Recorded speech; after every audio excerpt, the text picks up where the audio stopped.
कैसे हो बच्चों? मेरा नाम है रोहित कुमार। तो स्वागत है आपका बायोनेक्टर एजुकेशन फाउंडेशन में। आज हमारा जो टॉपिक है वो है ह्यूमन हेल्थ एंड डिसीज। ये एक 12th क्लास का चैप्टर है। तो इसके अंदर हम सारी चीजों को डिस्कस करेंगे। कैसे ह्यूमन हेल्थ अफेक्ट होती है, क्या डिसीज क्या होती है। और इस चैप्टर का नीट एग्जामिनेशन में बहुत ज्यादा इंपॉर्टेंस रहता है। तो इस चैप्टर को हम कंप्लीट करेंगे अपने 3 पार्ट्स में। पार्ट वन होगा जिसमें हम डिसीज के बारे में पढ़ेंगे, पार्ट सेकंड होगा जिसमें हम इम्यूनोलॉजी के बारे में पढ़ेंगे, एंड पार्ट थर्ड होगा जिसमें हम ड्रग के बारे में पढ़ेंगे। तो चलिए स्टार्ट करते हैं बिना किसी बात की देरी करते हुए। तो first we talk about the health. तो जैसा इस चैप्टर का नाम है ह्यूमन हेल्थ एंड डिसीज, तो हेल्थ, जब हम किसी ह्यूमन को हेल्थी कब कहते हैं कि जब वो फिजिकली, मेंटली और सोशली हमें हेल्थी दिख रहा हो। मतलब फिजिकली मतलब उसका अपीयरेंस कैसा है, वो हेल्थी है, मतलब ज्यादा डल तो नहीं है, ज्यादा टायर्ड तो नहीं दिख रहा। मेंटली मतलब उसके बात करने का तरीका कैसा है, जब वो अच्छे से बात कर रहा है नहीं कर रहा है, उसका मेंटल हेल्थ कैसा है, उसका आईक्यू लेवल कैसा है, उसकी इंटेलिजेंसी कैसी है। ठीक है। और उसका सोशल बिहेवियर कैसा है। इन तीनों क्राइटे पैरामीटर्स में जब हम किसी एक इंडिविजुअल को रखते हैं, अगर वो इन तीनों पैरामीटर्स में physically, mentally and socially well being होता है, तब हम कहते हैं कि वो एक इंडिविजुअल हेल्दी है।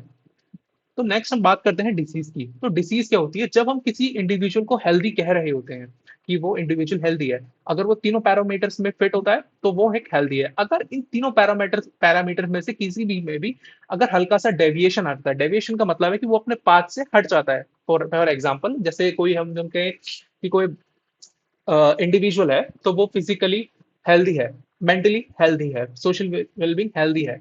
तो मतलब अगर वो मेंटली हेल्दी ना हो या फिजिकली हेल्दी ना हो या फिर सोशली वेलबींग हेल्दी ना हो, तो उसे, और वो एक special kind of a sign या फिर सिम्टम शो कर रहा हो, तब हम कहेंगे कि उस पर्सन को कोई डिसीज है। अब डिसीज को एक इस तरीके से लिए, फॉर एग्जाम्पल टाइफाइड। टाइफाइड क्या है? एक तरीके की डिसीज है। ठीक है। कौन कॉज करता है? सैल्मोनेला टाइफाइड कॉज करता है। तो जब कोई भी इंसान कोई भी इंसान किसी भी पर्टिकुलर डिसीज शो करता है ना, तो वो उसके स्पेसिफिक साइन और सिम्टम्स, आप लोगों को शायद कोई बताए ना बताए ये बात, लेकिन हर एक बीमारी का अपनी एक सिम्टम्स होता है, एक अपना सिग्नेचर साइन होता है, या सिम्टम्स की हम बात करें, ठीक है, स्पेसिफिक होता है। स्पेसिफिक साइन कैसे? फॉर एग्जाम्पल टाइफाइड अभी चल रहा है, तो अभी हम टाइफाइड का एग्जाम्पल लेते हैं। तो टाइफाइड जो होता है ना, वो क्या करता है, उसमें एक स्पेसिफिक सिम्टम्स आते हैं, रोज स्पॉट्स, वो हमारी बैक को जाते हैं, लाल लाल कलर के, मतलब लाल लाल कलर के रोज की शेप में स्पॉट्स हो जाते हैं। ठीक है। वो एक सिग्नेचर एक तरीके का सिग्नेचर है उस डिसीज का, टाइफाइड डिसीज। उसी तरीके से जब आप ट्यूबरक्लोसिस, आपको 2 हफ्ते से, आपने लिखा भी ना हो, 2 हफ्ते से ज्यादा खांसी, टीबी हो सकती है, वो भी उसके तरीके से सिग्नेचर है। ठीक है कि आपको खांसी, आप बलगम की जांच कराइए, 2 हफ्ते से ज्यादा हो चुकी है तो ठीक है। अगर नॉर्मल होती है तो वह भी 1 डेढ़ हफ्ते में ठीक हो जाती है, आप कफ सिरप वगैरह लेते हैं, ठीक हो जाती है। ठीक है। और भी बहुत सारी डिसीज होती हैं, ये मैंने 2 एग्जाम्पल लिए यहाँ पे। तो चलिए आगे बढ़ते हैं। जब हम हेल्थ डे के बारे में जानते हैं, तो 7 अप्रैल को, आपका जो 7 अप्रैल जो होती है, उसमें आपका हेल्थ डे मनाया जाता है। ये यहाँ पे आपका हेल्थ डे मनाया जाता है। Health is affected by the health is affected by, आप हेल्थ जो की, ह्यूमन हेल्थ जो होती है वो अफेक्टेड किन किन फैक्टर से होती है? आपके जेनेटिक डिसऑर्डर से होती है। जेनेटिक डिसऑर्डर कौन से होते हैं? जेनेटिक डिसऑर्डर बेटा वो होते हैं जो आपके हेरिटेबल होते हैं। हेरिटेबल फॉर एग्जांपल आपके मदर से आपके अंदर ट्रांसफर होंगे, आपके फादर से आपके अंदर ट्रांसफर होंगे, तो जनरेशन टू आपके अंदर से आपके बच्चों में ट्रांसफर होंगे। तो इस तरीके के जो हेरिटेबल कैरेक्टर्स होते हैं, वो generation to generation pass on होते हैं, या फिर हम कहें वो एक तरीके से बाय बर्थ होते हैं। ठीक है। उनको हम जेनेटिक डिसऑर्डर कहते हैं। फॉर एग्जाम्पल डाउन सिंड्रोम, अगर किसी को डाउन सिंड्रोम है, तो ऐसा नहीं है कि उसकी 100% चांस नहीं है, कि ऐसा नहीं है कि उसके बच्चों को होगी होगी। ठीक है। तो डाउन सिंड्रोम हो गया, ठीक है, जितने भी काइंड ऑफ सिंड्रोम्स होते हैं, ठीक है, सिंड्रोम्स होते हैं, तो वो आते हैं आपके genetic disorder. For example down syndrome, Turner syndrome, Klinefelter syndrome. ठीक है। आपने जब चैप्टर पढ़ा होगा आपका मॉलिक्यूलर बेसिस ऑफ इनहेरिटेंस, तो आपने उसमें पढ़े होंगे different kind of disorder, principle of inheritance and variation इस चैप्टर में भी है। तो एनी काइंड ऑफ, और सेकंड है हमारा इन्फेक्शन। इन्फेक्शन के बारे में जब हम देखते हैं कि इन्फेक्शन, तो किसी भी इन्फेक्शन से उसकी हेल्थ अफेक्ट होती है। फॉर एग्जांपल टाइफाइड हो गया, मलेरिया हो गया, टिटनेस हो गया, ये सारे सारे इन्फेक्शन क्या है, एक तरीके के उस इंडिविजुअल की हेल्थ को अफेक्ट करते हैं। ठीक है। लाइफस्टाइल, अब उसका लाइफस्टाइल कैसा है, आप किसी का लाइफस्टाइल देख करके आप बता सकते हो कि वो पर्सन हेल्दी है नहीं है। अगर वो ज्यादा सो रहा है, तो इसका मतलब है उसके अंदर कुछ ना कुछ प्रॉब्लम है, या फिर वो ज्यादा, उसको स्लीपिंग सिकनेस है, या फिर सो नहीं पा रहा है, या फिर एनी काइंड ऑफ उसकी लाइफस्टाइल खराब है, फॉर एग्जांपल वो अनहेल्दी फूड खा रहा है, तो फॉर एग्जांपल उसकी कोलेस्ट्रॉल लेवल बढ़ा हुआ होगा। ठीक है, आप देख करके बता सकते हैं उसकी लाइफस्टाइल अगर हेल्दी नहीं है तो वो एक अनहेल्दी पर्सन है। अगर उसका लाइफस्टाइल हेल्दी नहीं है तो तब भी हम कह सकते हैं कि वो एक अनहेल्दी पर्सन है। तो हेल्थ अफेक्ट करी जा सकती है इन तीनों से। ठीक, चलिए नेक्स्ट। नेक्स्ट हम बात करते हैं डिसीज।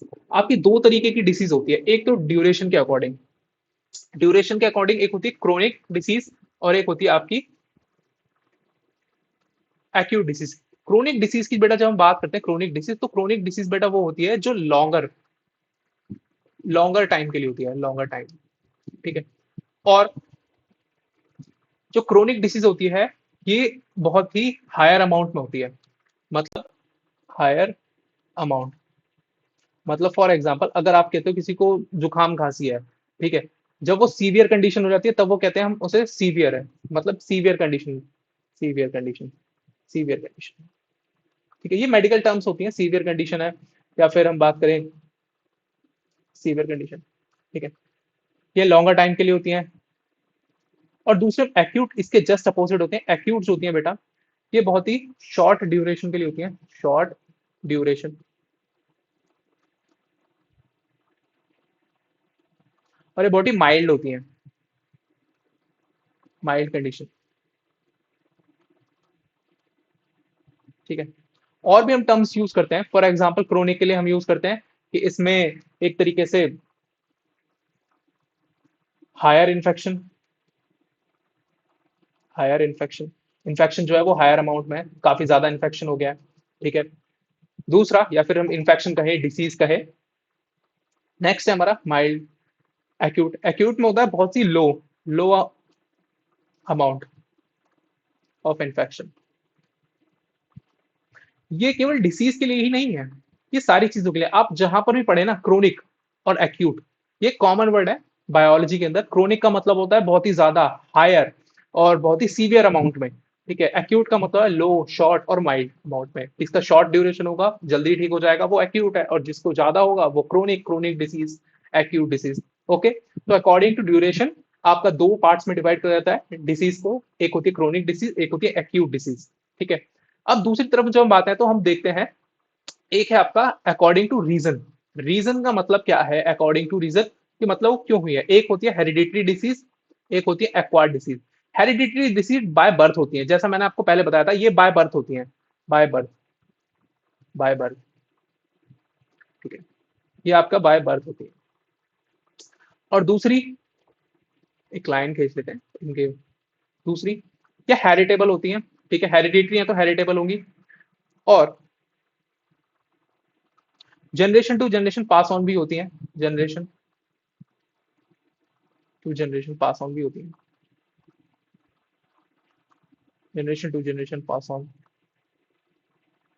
बहुत सारे एग्जांपल एग्जांपल है इसका, डाउन सिंड्रोम, ये बहुत सारे एग्जांपल हो सकते हैं। फॉर एग्जांपल, एग्जांपल एग्जांपल हो सकता है इसका टर्नर सिंड्रोम, टर्नर सिंड्रोम, जितने भी जेनेटिक डिसऑर्डर हैं वो सभी आ सकते हैं इसमें। ठीक है, टर्नर सिंड्रोम, दूसरा client filter syndrome, client filter syndrome, client filter syndrome. दूसरा आते हैं हम एक्वायर्ड डिसीज, ये बाय बर्थ नहीं होती है, ये थ्रू आउट द लाइफ हमें मिलती है, ये हमें मिलती है through out the life,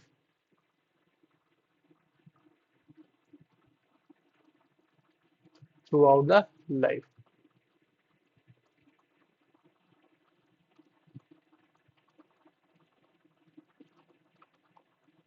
through out the life.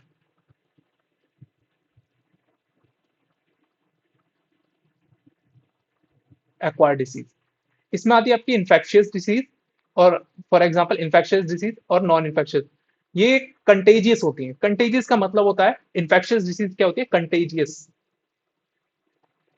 Contagious मतलब आप उस पर्सन के जिसको ये डिसीज के कांटेक्ट में आएंगे आपको हो जाएगी। इन्फेक्शियस डिसीज है, इन्फेक्शन है, फैल रहा है। ठीक है, फॉर एग्जांपल कॉमन कोल्ड और फ्लू और डेंगू, ऐसी चीजें। ठीक है, अब नॉन इन्फेक्शन डिसीज ये नॉन कंटेजियस होती हैं, ये नॉन कंटेजियस होती हैं, नॉन कंटेजियस। ठीक है, वो ठीक से लिखा नहीं जा रहा है। कंटेजियस,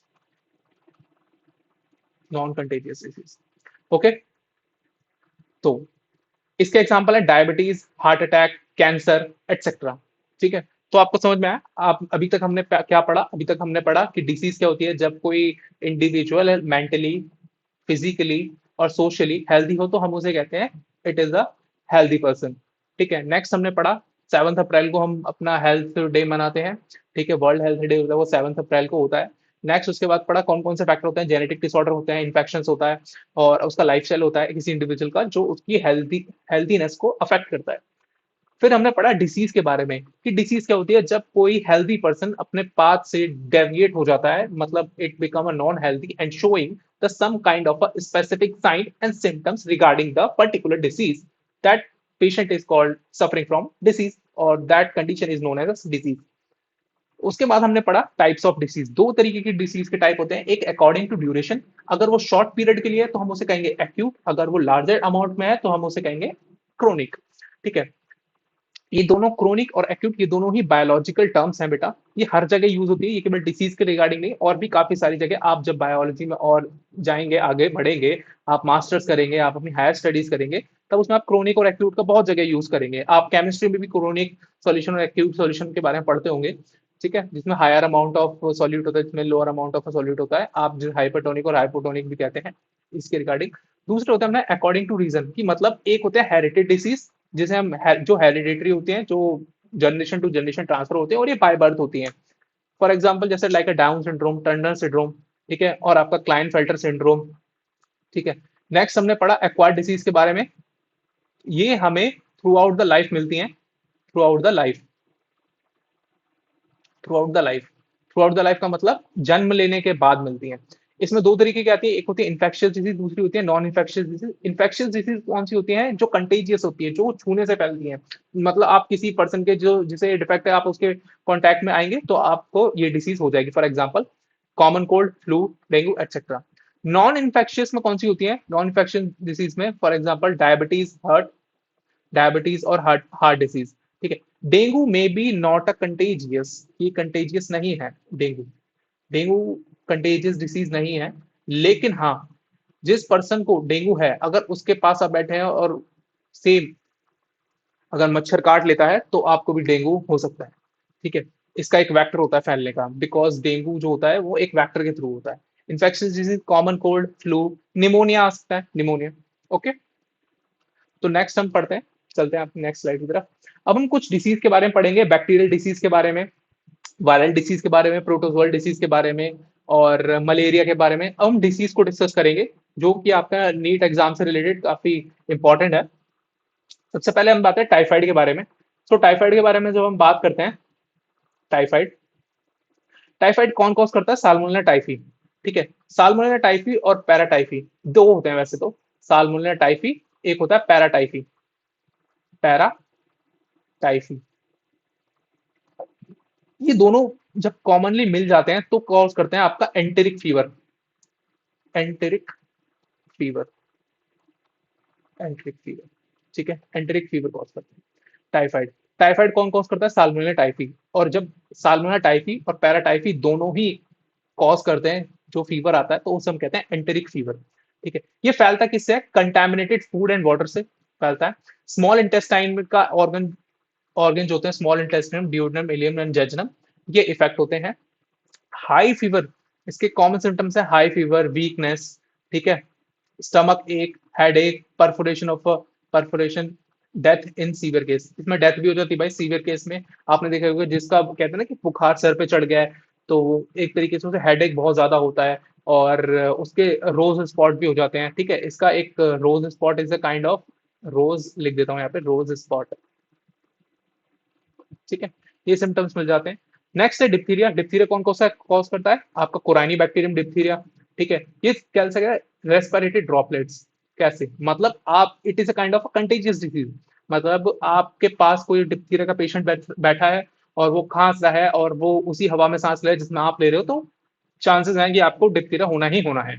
और इसका अफेक्शन कहाँ पे होता है? लंग्स। अब देखो रेस्पिरेटरी डिसीज जितनी भी होती है ना एनवायरमेंट, वो सारी की सारी लंग्स में ही जाती है, क्योंकि हम सांस किससे लेते हैं? नेजल से, और नेजल कैविटी फाइनली एयर कहाँ पहुंचाती है? आपके लंग्स में। तो लंग्स में ही इसका कोलोनाइजेशन होने लगता है। कोलोनाइजेशन का कहने का मतलब है कि वो अपने नंबर को इंक्रीज करने लगता है।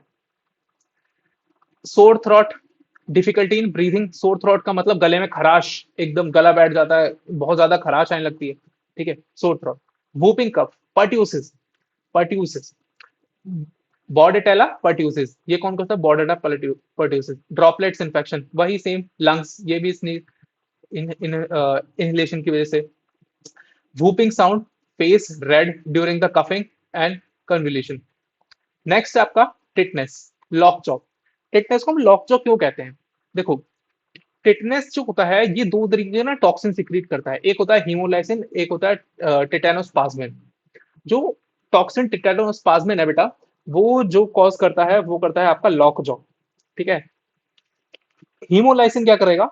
हीमोलाइसिन आपके जो आरबीसीज होते हैं, फॉर एग्जांपल आप जानते हो ना टिटनेस कैसे होता है? जब आपको कभी चोट लग जाती है तो लोहे से कट जाता है, तो आप लोग जाते हो टिटनेस की वैक्सीन लगवाने के लिए डॉक्टर के पास। बहुत सस्ती आती है, वो 50 रुपए लेता है, आप 10 रुपए में आपका काम हो जाएगा। 7 रुपए की वैक्सीन आएगी और 3 जने 4 रुपए का 1 ml की सीरीज आएगी। लाओ और लगा करके आउटर एक्सटीरियर रीजन पे मसल में लगा लेना।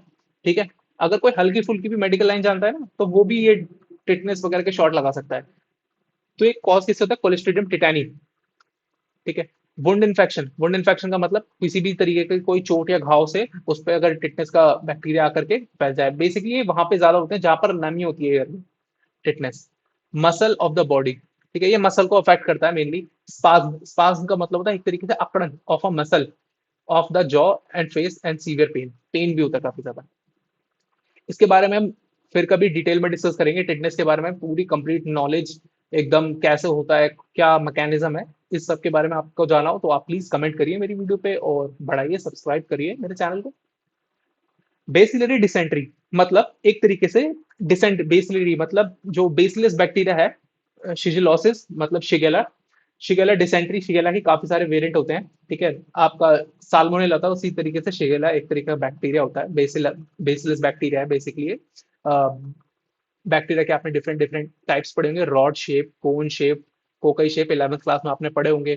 ठीक है। जब आपने सेल वाला चैप्टर पढ़ा होगा, सेल वाली चैप्टर के अंदर क्या था? आपके prokaryotic cell, eukaryotic cell. Prokaryotic cell में आपने डिफरेंट डिफरेंट कहेंगे बैक्टीरिया के बारे में पढ़ा होगा, उनकी शेप्स के बारे में पढ़ेंगे। तो उसमें से जो बेसिलस वाले होते हैं ना बेटा, वो यही शिगेला डिसेंट्री। ठीक है। शिगेला, शिगेला क्या एक बैक्टीरिया कि उसका कोई स्ट्रेन है डिसेंट्री। ठीक है। तो जो कॉज करेगा bacillary dysentery. Faecal oral route, ये फीकल ओरल रूट के जरिए, फीकल ओरल रूट कैसा होता है बेटा? कि फॉर एग्जांपल जिस बंदे को बेसिलरी डिसेंट्री है, उसने अपना पूप किया, पूप का मतलब वो सुबह सुबह जाकर के पॉटी करी, उसने किसी खुले इंसान, खुली जगह पे खेत वगैरह में कर दी जाकर के। ठीक है। अब उस जमीन में जाकर के जब फसल उगी, ठीक है, या फिर वहां से जब फसल काटी गई, तो वहां पर उन सब्जियों पे लगी, सब्जियों के जरिए वो मार्केट में आई, मार्केट में आकर के फिर हमने खाई, फिर उसके बाद फाइनली, या फिर हमने फल वल तोड़ करके खा लेते हैं। ठीक है। क्योंकि मार्केट से लाते हैं तो हम भैया काटते हैं, सब्जियों को धोते हैं, फिर उसके बाद बनाते हैं, तो सारे बैक्टीरिया मर जाते हैं, ऐसा हम सोचते हैं। लेकिन कुछ कुछ होते हैं वो हाई टेम्परेचर पे भी जिंदा रहते हैं, ये उनमें से वैसे नहीं है। लेकिन मैं फल वगैरह का एग्जाम्पल लें, कुछ लोग होते हैं कच्ची सब्जी उठा करके खाने लगते हैं, तो ऐसे उन्हें बेसिली डिसेंट्री हो सकती है। इसका मेन होता है intestine. Abdominal pain, blood in the mucus in the stool, ये इसका सिग्नेचर है भैया, सिग्नेचर है, याद रखना इसे। ठीक है। ये पूछा भी जाता है, ये बहुत पूछा जाता है। ठीक है। अब जैसे डिप्थीरिया हो गया, टिटनेस हो गया, पर्ट्यूसिस हो गया, इन तीनों के लिए, इन तीनों के लिए, इन तीनों के लिए हमारे पास एक वैक्सीन आती है, डीटीपी वैक्सीन। उस वैक्सीन का नाम होता है बेटा DTP vaccine. D T P, diphtheria tetanus pertussis vaccine, DTP vaccine, short में बोलते हैं डीटीपी वैक्सीन। इस डीटीपी वैक्सीन का यूज किया जाता है इन तीनों ही केस में, डिप्थीरिया के केस में, वूपिंग कफ के डिजीज में, और आपके टिटनेस। आप, मैं बता रहा हूं आपको, अगर आप इस वीडियो को, वीडियो के अकॉर्डिंग चलते हैं ना, तो आपको जरूरत ही नहीं है, आप इस वीडियो को देखो, आप इसके स्क्रीनशॉट लो, अपने नोट्स बनाओ। नोट्स बनाने की भी जरूरत नहीं है, आप बस केवल कॉमन तरीके से समझो। आप जो मार्केट में लेने जाते हो ना टिटनेस के शॉट लगाने, उसमें 3 चीजें होती हैं, डीटीपी, डिप्थीरिया टिटनेस पर्ट्यूसिस, इन तीनों की वैक्सीन। डिप्थीरिया की वैक्सीन कौन सी है? DTP vaccine. पर्ट्यूसिस कौन सी है? DTP vaccine. टिटनेस की कौन सी है? DTP vaccine. तो ये आपको लगा लेनी है और आपको क्योर मिल जाएगा, तो एक जनरल नॉलेज भी बन जाती है। और आपकी तैयारी भी हो रही है यहाँ।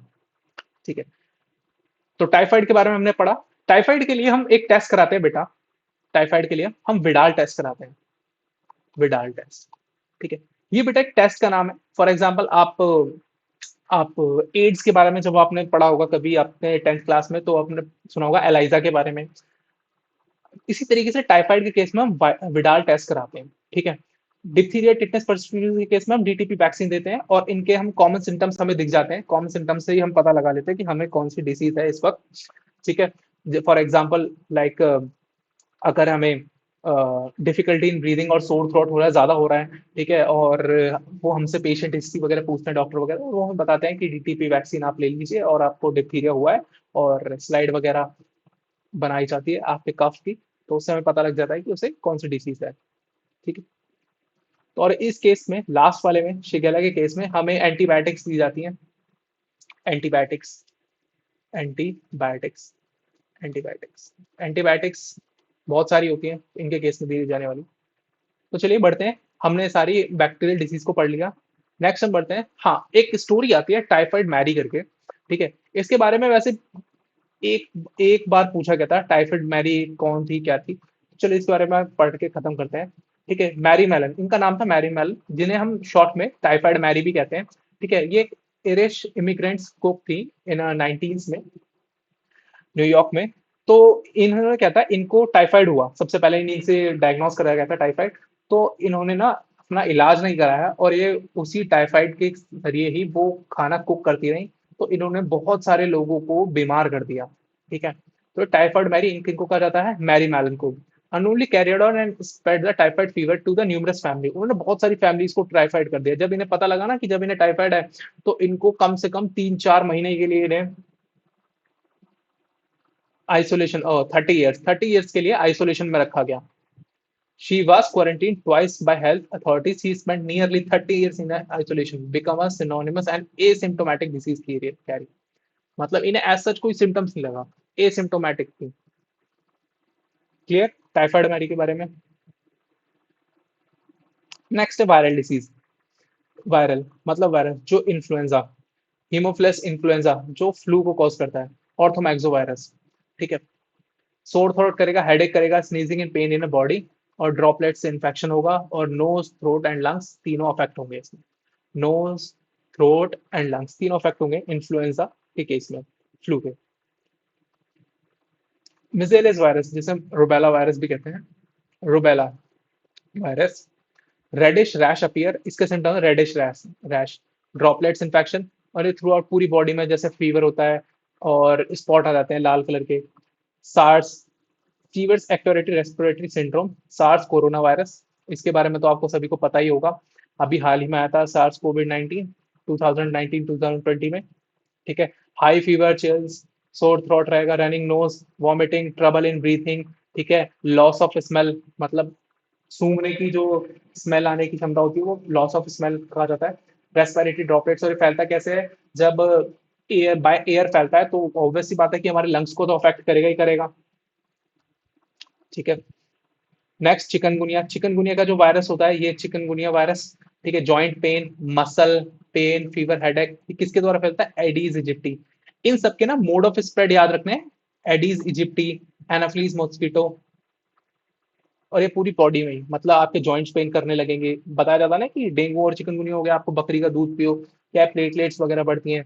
ठीक है, तो बकरी के दूध में या फिर आप कोई सा भी, बेसिकली जो प्लेटलेट्स होते हैं वो बेटा बढ़ती हैं आपकी आपकी हेल्दी डाइट से। आप लिक्विड कंटेंट को आप जब ज्यादा करेंगे, तो आपकी बॉडी में मिनरल्स ज्यादा जाएंगे, आपकी बॉडी में वाइटामिन ज्यादा जाएंगे, तो आपकी बॉडी ओवरऑल हेल्दी हो जाएगी। ठीक है, जॉइंट्स में पेन होना का मतलब होता है बेटा आपके लिगामेंट्स वगैरह इनमें पेन ज्यादा होने लगता है।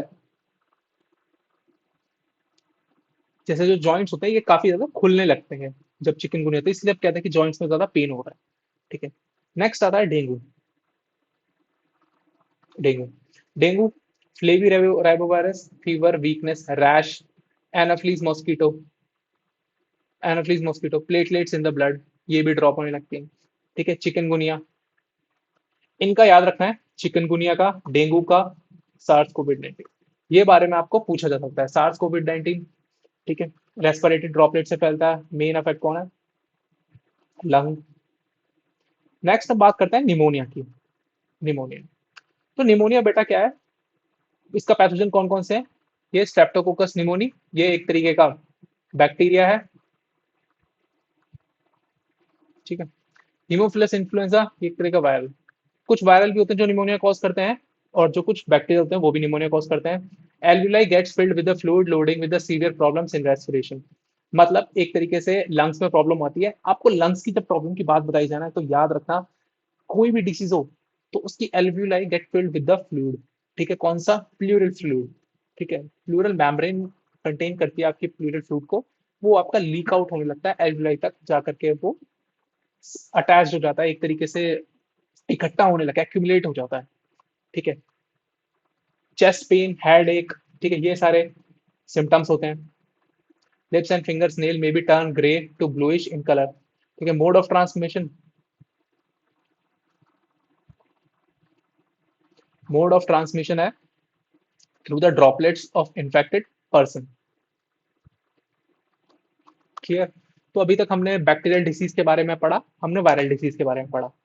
ठीक है। तो नेक्स्ट हम चलते हैं helminths. Helminths disease of human. For example taeniasis, ये भी टीनियसिस है। अभी कैसी, आपने टीनिया सोलियम और टीनिया सेजेनाटा का नाम सुना है? beef tapeworm, it these are kind of a tapeworm, both are the tapeworms, they both are the tapeworms। tapeworm किस में आता है? आपका हेलमिंथीज फाइलम में आता है। ठीक है। Taenia solium and taenia saginata. Taenia solium का मतलब क्या होता है? पोर्क, मतलब सुअर। टीनिया सेजेनाटा मतलब बीफ, मतलब गाय वगैरह। ठीक है, इनसे, इनके स्टमक में रहते हैं basically. By eating ill cook food means pork, मतलब जब हम इन्हें, जो लोग मीट मांस मच्छी खाते हैं, मीट मांस खाते हैं, फॉर एग्जांपल जो सुअर का मांस खाते हैं, कुछ ऐसी प्रजाति होती है, कुछ ऐसी ट्राइबल लोग पीपल्स होते हैं जो आपके सुअर का मांस खाते हैं, या फिर हम कहें गाय का मांस जो खाते हैं, इंटेस्टाइनल डिसऑर्डर हो जाते हैं उन्हें, जो अनकुक्ड खाते हैं। ठीक है, क्योंकि उनके स्टमक में रहता है बेसिकली।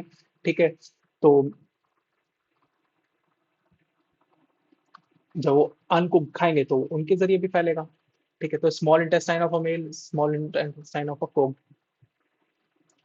दूसरा है एस्क्रिएसिस।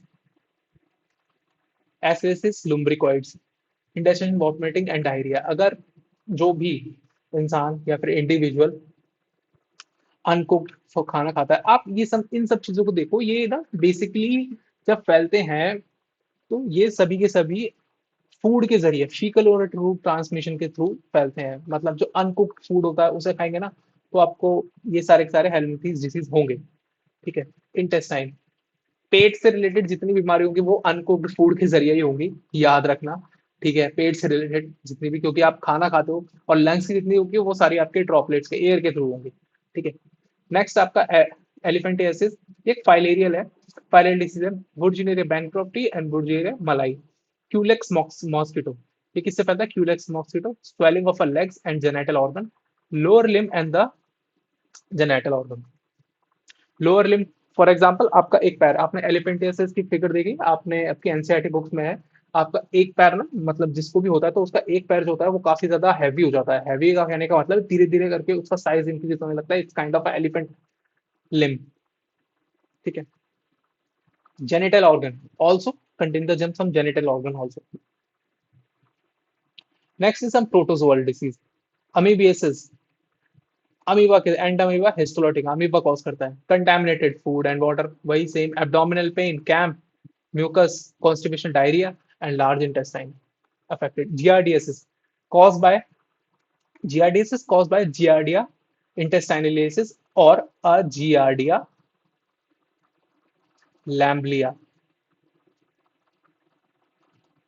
ठीक है, ये कॉज करा जाता है through the contaminated food and water. Abdominal pain, diarrhoea and headache, ये भी इंटेस्टाइनल। ट्राइपेसोमोनाज, ट्राइपेसोमोनाज। ठीक है। ट्राइपेसोमोनाज गैम्बिनेसिस, टीसेट्स फ्लाई, कौन है इनका वेक्टर, कौन है इनका? Tea set flies. Lethargy, unconsciousness. Lethargy का मतलब थकावट काफी ज्यादा, अनकॉन्शियसनेस का मतलब है बेहोशी आना। ब्रेन, ये डायरेक्ट ब्रेन पे इफेक्ट करता है। नेक्स्ट है काला नजर। काला अजहर मतलब, काला अजहर क्या है? ये डिसीज है। ये कौन कॉज करता है? लीशमानिया डोनोवानी, सैंड फ्लाई, फेल्बोटोमस, ये सैंड फ्लाई कॉज करती है। ठीक है। फीवर आएगा, लिवर और स्प्लीन पे एक्ट करती है, सेम एज अ, ये सेम टू सेम अफेक्ट करता है। लीशमानिया डोनोवानी और आपका मलेरिया, ये दोनों सेम टू सेम अफेक्ट करते हैं। ठीक है। लिवर पे और स्प्लीन पे, वो भी फीवर कॉज करता है, ये भी काला अजहर। नेक्स्ट है आपका मलेरिया। मलेरिया जो होता है बेटा, वो कॉज करा जाता है 5 तरीके के मलेरिया के जो प्रोटोजोल होते हैं। प्लाज्मोडियम फैल्सीपैरम जो ह्यूमन को अफेक्ट करते हैं, plasmodium falciparum, vivax, malaria, ovale and knowlesi. अब जो फैल्सीपैरम है वो बहुत ही ज्यादा डेडली है and cause the most of malaria death. But vivax जो है इस मोस्ट वाइड स्प्रेड है, मतलब सबसे ज्यादा जल्दी फैलता कौन है? वाइवैक्स फैलता है। Knowlesi is the most recently identified in the human malarial parasite. अब जो एनाफ्लीस मॉस्किटो, ये इनका वेक्टर होता है। सबके वेक्टर याद करने हैं हमें। एनाफ्लीज मॉस्किटो, एनाफ्लीज और किसका था? एनाफ्लीज आपका डेंगू का था। चिकनगुनिया का कौन था? चिकनगुनिया का लीशमानियासिस का कौन था? लीशमानियास डोमोवानी का आपका सैंड फ्लाई था, उसका टी-सिक फ्लाई था। एलिफेंटियासिस का। Only female anopheles mosquito transmit the malaria parasite to human when they bite to feed on the blood. ठीक है, इसके बारे में भी हम पढ़ेंगे कैसे, कि जब आपको मच्छर काटता है ना, तो वो एक हेल्दी पर्सन में से ब्लड को सक करता है। ठीक है। और इन्फेक्टेड पर्सन में से ब्लड को सक करता है। दोनों में डिफरेंस है। ठीक है। अभी क्या डिफरेंस है अभी आपको पता चलेगा। इस पॉइंट के बारे में आपको केवल वेक्टर याद करना है। ठीक है। नेक्स्ट है इस मलेरिया की लाइफ साइकिल। इस मलेरिया की लाइफ साइकिल को कंप्लीट देखो। यहाँ से ये स्टेप 1 है। ठीक है। यहाँ से ये स्टेप 1 है। इंजेक्टेड स्पोरोसोइड, जब मस्कीटो ने बाइट करा, मस्कीटो ने अपना मील लिया और बाइट करा, यहाँ से इसने ब्लड लिया और कुछ इंजेक्ट करा। जैसे ही वो इंजेक्ट करता है तो आपके स्पोरोसोइड रिलीज कर देता है। ये स्पोरोसोइड ट्रैवल करते हैं बेटा ब्लड स्ट्रीम में, और कुछ ब्लड स्ट्रीम में ट्रैवल करते हैं। आप जैसे स्किन के नीचे काफी सारी लेयर होती हैं, वो स्किन के ऊपर काटते हैं, नीचे ब्लड स्ट्रीम होती है, वो धीरे धीरे करके ट्रैवल करते हुए ब्लड में जाते हैं। ब्लड से जाते हैं ये लिवर में। लिवर में जाने के बाद ये एक्सो इरेथ्रिक साइकिल का मतलब है कि इरेथ्रोसाइट्स में अभी गए नहीं है, अभी लिवर सेल्स के पास गए हैं। ठीक है। अभी एक्सो है, एक्सो का मतलब एग्जिट, मतलब बाहर है। इरेथ्रोसाइट का मतलब आरबीसी, मतलब आरबीसी से बाहर वाली साइकिल चल रही है अभी। ठीक है, मतलब अभी लिवर सेल्स। लिवर सेल्स को हम कहते हैं हेपेटोसाइट्स। तो ये हेपेटोसाइट्स के पास जाते हैं। तो जब ये हेपेटोसाइट्स के पास जाते हैं तो ये शिजोंट बनाते हैं, शिजोंट। ठीक है। फाइनली जाते हैं स्पोरोजोइट्स और शिजोंट।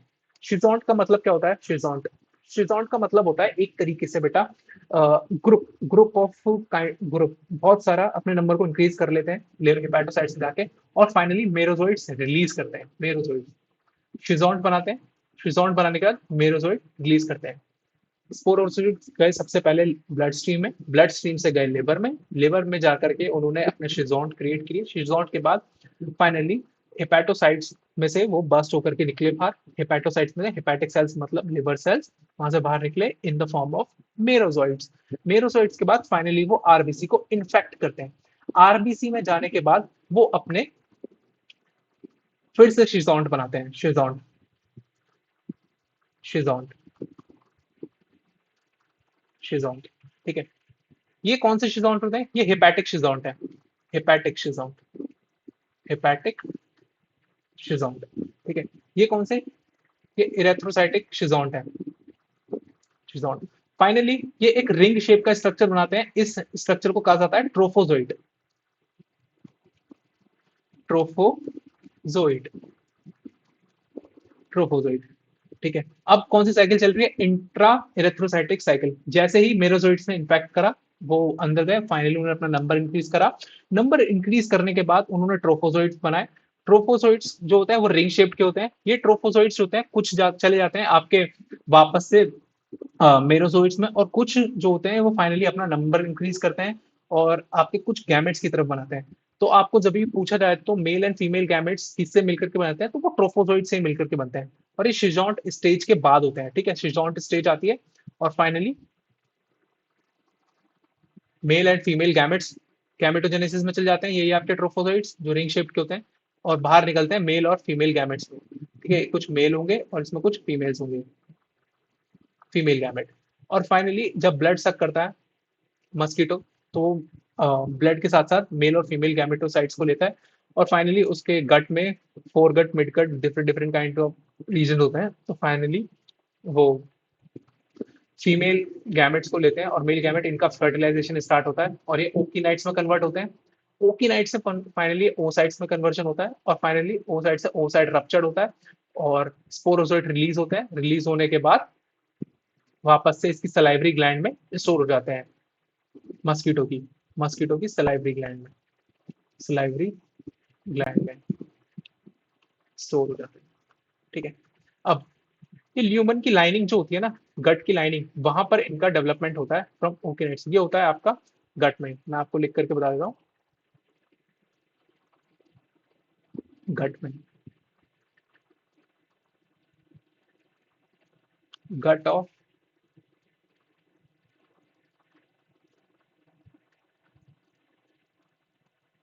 इन गट,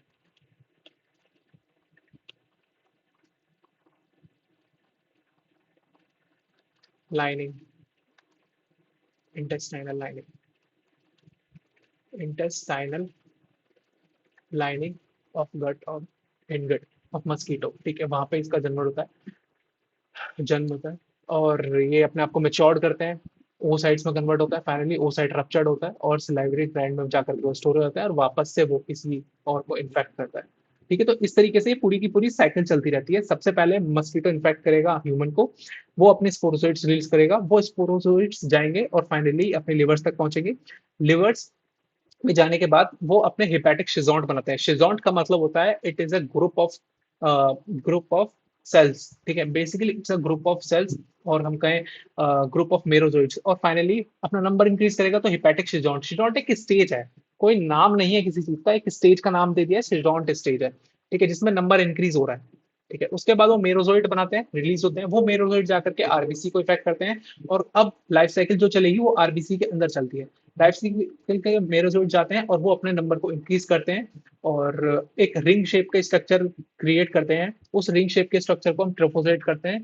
फिर वो ट्रोफोजेट नंबर इंक्रीज करते हैं और एक शिजोंट स्टेज आती है, क्योंकि नंबर इंक्रीज हो गए तो मैंने पहले ही कहा था कि शिजोंट स्टेज आएगी। और फाइनली उसमें से कुछ ट्रोफोजोइट्स जो होते हैं वो गैमेटोजेनेसिस में चले जाते हैं, जिसमें मेल और फीमेल गैमेट्स बनते हैं और इन मेल और फीमेल गैमेट्स को फाइनली ब्लड के जरिए अपटेक कर लिया जाता है।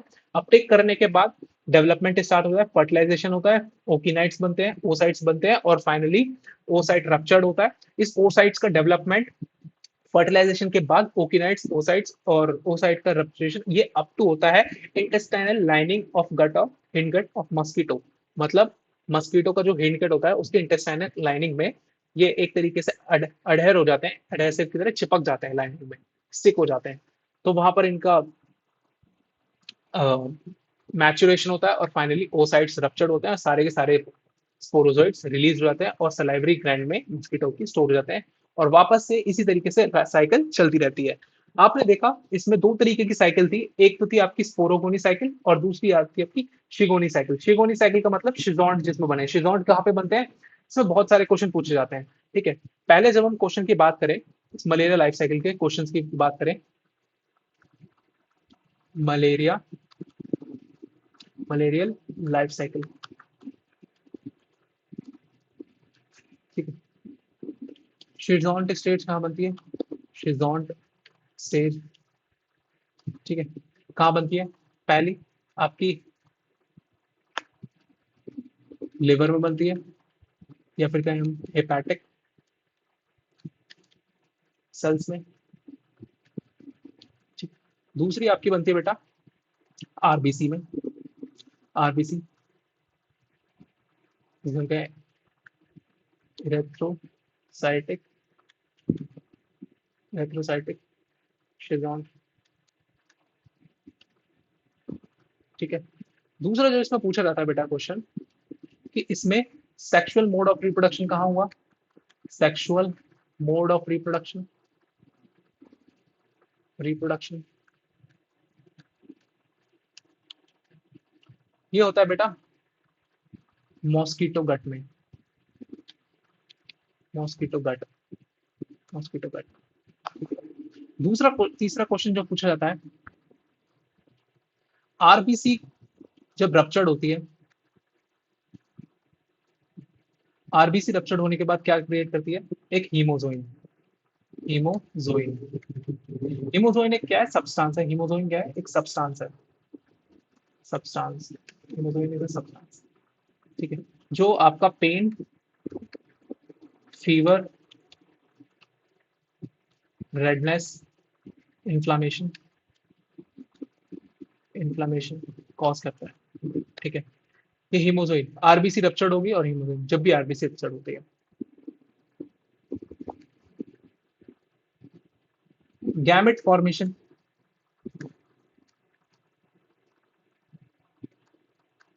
कौन सी सेल से होता है? गैमेट फॉर्मेशन होता है आपके ट्रोफोजोइड से। ट्रोफोजोइड, ट्रोफोजोइड का शेप कैसा होता है? Ring shape.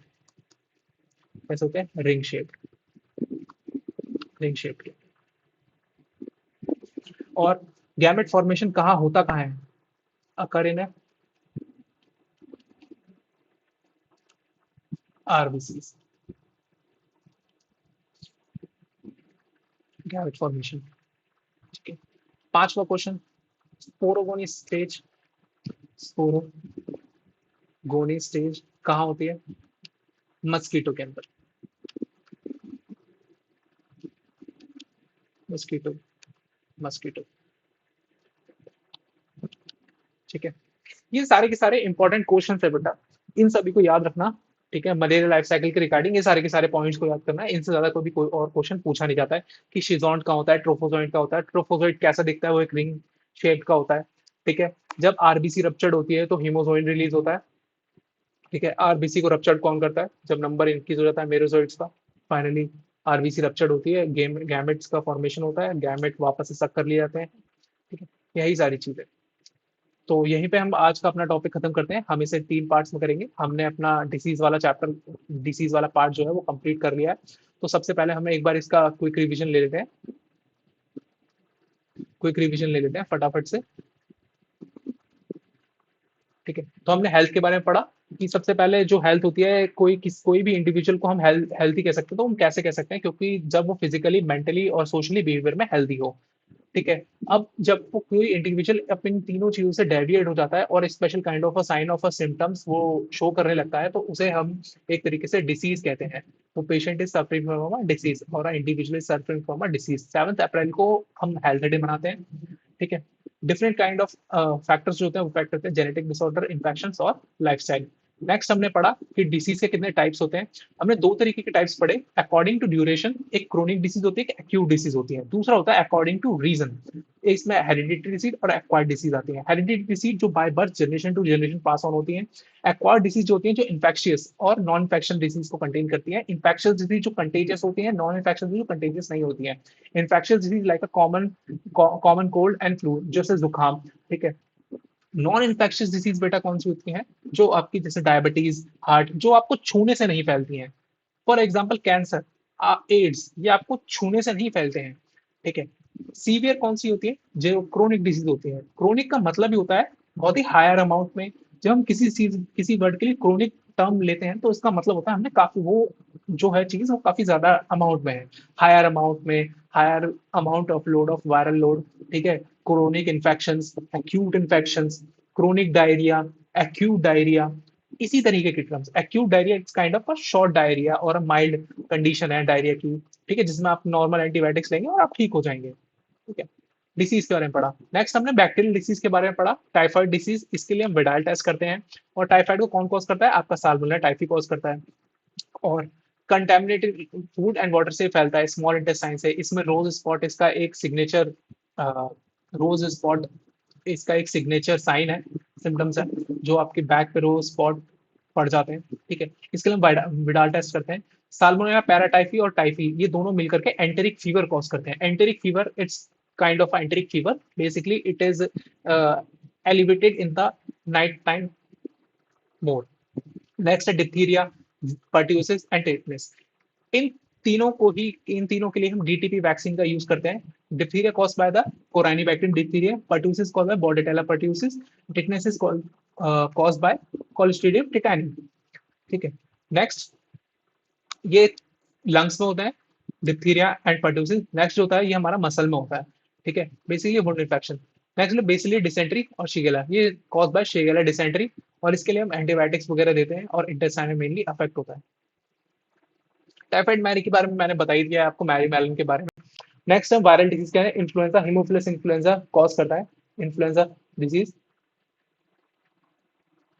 नेक्स्ट है rubella measles rubella virus droplets, SARS covid 19 corona virus, headache lungs में होता है। Chikungunya cause by Aedes aegypti, chikungunya cause by Aedes aegypti, Aedes aegypti, chikungunya cause by Aedes aegypti. Chikungunya virus के द्वारा, flavi ribo virus ये anopheles mosquito cause करता है, platelets down हो जाती हैं। Pneumonia cause by streptococcus pneumoniae and haemophilus influenzae also.